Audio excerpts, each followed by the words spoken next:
नमस्कार, स्वागत है आपका उत्तराखंड खबरनामा न्यूज में। उत्तराखंड की सियासत में सोमवार को एक बड़ा भूचाल आ गया जब नैनीताल जनपद के रामनगर स्थित कांग्रेस कार्यालय को लेकर विवाद ने अचानक उग्र रूप ले लिया। कांग्रेस ने आरोप लगाया कि कार्यालय पर जबरन कब्जा करने की कोशिश की गई और शांतिपूर्ण विरोध कर रहे कांग्रेस कार्यकर्ताओं पर आधी रात को पुलिस ने लाठीचार्ज कर दिया, जिसमें कई लोग घायल हो गए। इस पूरे घटनाक्रम ने राज्य की राजनीति को गरमा दिया। सोमवार सुबह शुरू हुआ विवाद मंगलवार रात 2 बजे तक जारी रहा। कांग्रेस की वरिष्ठ नेता प्रतिपक्ष यशपाल आर्या, प्रदेश अध्यक्ष करण महरा, उप नेता प्रतिपक्ष भुवन चंद्र कापड़ी, हल्द्वानी विधायक सुमित निर्देश, नंदौर विधायक काजी निजामुद्दीन और जसपुर विधायक आदेश चौहान सहित कई बड़े नेता रामनगर पहुंचे और मौके पर धरना प्रदर्शन किया।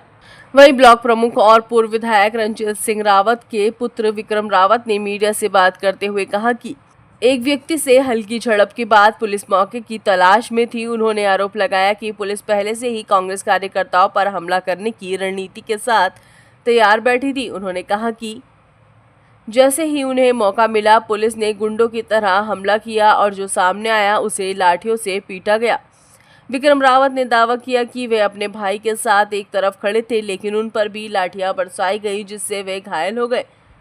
उनके अनुसार कई अन्य कांग्रेस कार्यकर्ता भी इस लाठीचार्ज में घायल हुए हैं। कांग्रेस कार्यालय के बाहर शांतिपूर्वक धरना दे रहे थे। पुलिस प्रशासन से जो जबरदस्ती कांग्रेस कार्यालय पर कब्जा किया गया, उसके विरोध में बैठे हुए सभी लोग शांतिपूर्वक बैठे हुए थे, सुबह से बैठे हुए थे। पर जिस तरीके से पुलिस ने लाठीचार्ज किया, निश्चित तौर पर यही लगा कि सुनियोजित तरीके से धरने को छितर-बितर करने के लिए, लोगों को वहाँ से भगाने के लिए जानबूझ करके किया गया। बिना देखे, बिना लोगों पर जो शांतिपूर्वक वहाँ खड़े थे, उन लोगों के ऊपर लाठीचार्ज किया गया बेवजह, केवल और केवल इस मकसद से कि धरने में जो लोग बैठे हुए हैं उन लोगों को वहाँ से भगाया जा सके। मैं भी शांतिपूर्वक वहाँ खड़ा हुआ था और किसी दूसरे व्यक्ति ने, जो कि हम लोगों में से नहीं था, उसने वहाँ एक कार पार्क कर रखी थी। उसको हटाने की वजह से कुछ बहस हुई उन लोगों में और उस मौके को देखकर पुलिस ने सब पे लाठीचार्ज कर दिया बेवजह।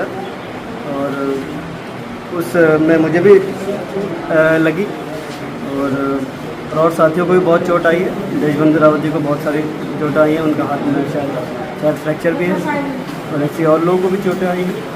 और मित्र पुलिस ने जो मित्रता का संदेश दिया है, उससे स्पष्ट होता है कि उत्तराखंड मित्र पुलिस केवल एक स्लोगन है और असल में गुंडों की तरह प्लानिंग करके हम लोगों के ऊपर इस तरीके से लाठीचार्ज कर रहे हैं। पूर्व सैनिक और कांग्रेस कार्यकर्ता देशबंधु रावत ने बताया कि वे कार्यालय के बाहर शांतिपूर्वक धरना दे रहे थे। उसी समय एक कार को पार्किंग को लेकर समझाने की कोशिश की गई, लेकिन तभी पुलिस ने हमला बोल दिया। उन्होंने गंभीर आरोप लगाते हुए कहा कि कोतवाल अरुण सैनी और एसआई अनीस अहमद ने मुझ पर जानलेवा लाठीचार्ज किया। शरीर पर कोई भी ऐसा हिस्सा नहीं बचा जहां चोटें ना हो लगी हों। उन्होंने आरोप लगाया कि जो लाठीचार्ज किया गया वह बिना किसी वैधानिक आदेश के किया गया। कई कार्यकर्ताओं के गंभीर चोटें आई हैं। ये पूरी तरह से सिविल मामला था जिसे बातचीत से सुलझाया जा सकता था, लेकिन प्रशासन ने जानबूझकर हिंसा को बढ़ावा दिया है। हम लोग जो है कांग्रेस कार्यालय के जहाँ पर धरना प्रदर्शन वहाँ पर खड़े थे। इतने में एक कार आके रुकी और कार को जो है, कार सड़क पे थी, तो मेरा ये था कि ये जाम ना लगे, तो मैं जो है कार वाले से कहने गया था कि आप पार्किंग में खड़ी करो। मैं जैसे ही कहने जा रहा था, इतने में जो है कोतवाल अरुण सैनी और एसआई अनीस अहमद, 2 लोगों ने मेरे ऊपर भयंकर लाठीचार्ज किया और कोई ऐसी जगह नहीं छोड़ी जहां उन्होंने मुझे लाठी से नहीं मारा। हम लोग शांतिपूर्ण प्रदर्शन कर रहे हैं। उनका ये कृत्य जो है स्वीकार नहीं है और जो है जो जिस भी आधार पे वो ये कार्रवाई करी है उन्होंने, ये सही नहीं है और भविष्य में जनता के हित में भी नहीं है मेरे हिसाब से। तो वहीं करण महरा ने मांग की है कि जिन लोगों ने कब्जा किया है और जो लोग अंदर मौजूद हैं, उनका सत्यापन किया जाए। ये देखा जाए कि कहीं उनके पास कोई हथियार तो नहीं है और क्या वे पहले किसी अपराध में लिप्त रहे हैं। उन्होंने कहा कि ये एक निजी विवाद था। जिसे कोर्ट से हल किया जा सकता था। उन्होंने प्रशासन से अपील की है कि कार्यालय में धारा 145 लगाकर स्थिति को यथायथ किया जाए और संदिग्ध लोगों को बाहर निकाला जाए।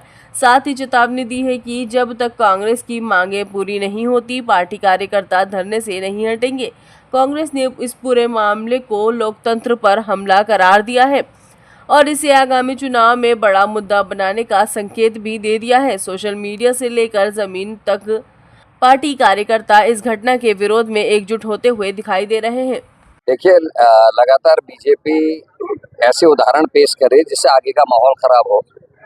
महिला अपराध और इत्यादि तो आप लोग दिखाते रहते हो। ये नया प्रकरण है कि कांग्रेस के दफ्तर पे कब्जा कराया गया, पुलिस की देखरेख में कब्जा हुआ और उत्तराखंड के लोग तो लाठियां खा रहे हैं। अभी सल्ट के प्रमुख जी विक्रम रावत जी को काफी चोट आई है, एक हमारे साथी का सिर फटा है, कुछ लोगों को बहुत ज्यादा गंभीर चोटें हैं जो पुलिस ने अभी लाठीचार्ज किया है और बिना किसी आदेश के लाठीचार्ज हुआ है और ये सोची समझी रणनीति के तहत हुआ है, मुझे ऐसा लगता है। क्योंकि ये परंपरा डाली जा रही है कि यूपी से गुंडे बुला के अपराधियों को बुलाकर प्रॉपर्टीज में कब्जे कराया जा रहा है। और हालत यह, मैं समझ रहा था, मैंने पहले भी कहा, यहाँ आपको कोई महिला नहीं दिख रही होगी। 5 साढ़े 5 बजे के बाद हमारी जितनी भी कार्यकर्ता थी वो अपने घर चले गई हैं, लेकिन पहरेदारी में किसको लगाया? देखिए 2 बहनें खड़ी हैं। तो ये पुलिस के कप्तान की और पुलिस की नीयत को साफ जाहिर करता है। जब जहाँ महिला है ही नहीं वहाँ रक्षा में जो है महिला कांस्टेबल्स को खड़ा किया गया है एक सोची समझी रणनीति के तहत।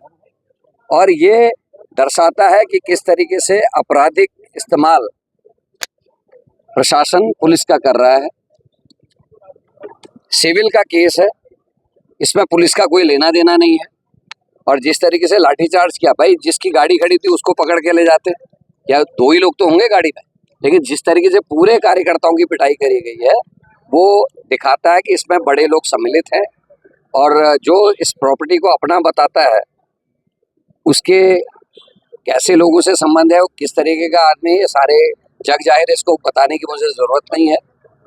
और इस मामले को बैठ के सुलझाया जा सकता था, सिविल का मामला था, कोर्ट से इसका फैसला हो जाता, हमको मंजूर था। हमने ये भी कहा कि अपराधी प्रवृत्ति के जो लोग हैं इनको बाहर लाया जाए, इनका सत्यापन किया जाए, इनके पास कोई हथियार तो नहीं है उसकी जांच की जाए, ये पहले किसी अपराधों में संलिप्त तो रहे हैं नहीं रहे हैं ये देखा जाए। और ये देखिए फर्स्ट पार्टी और सेकंड पार्टी का झगड़ा है, तो इसमें 2 के बीच में बात होनी चाहिए।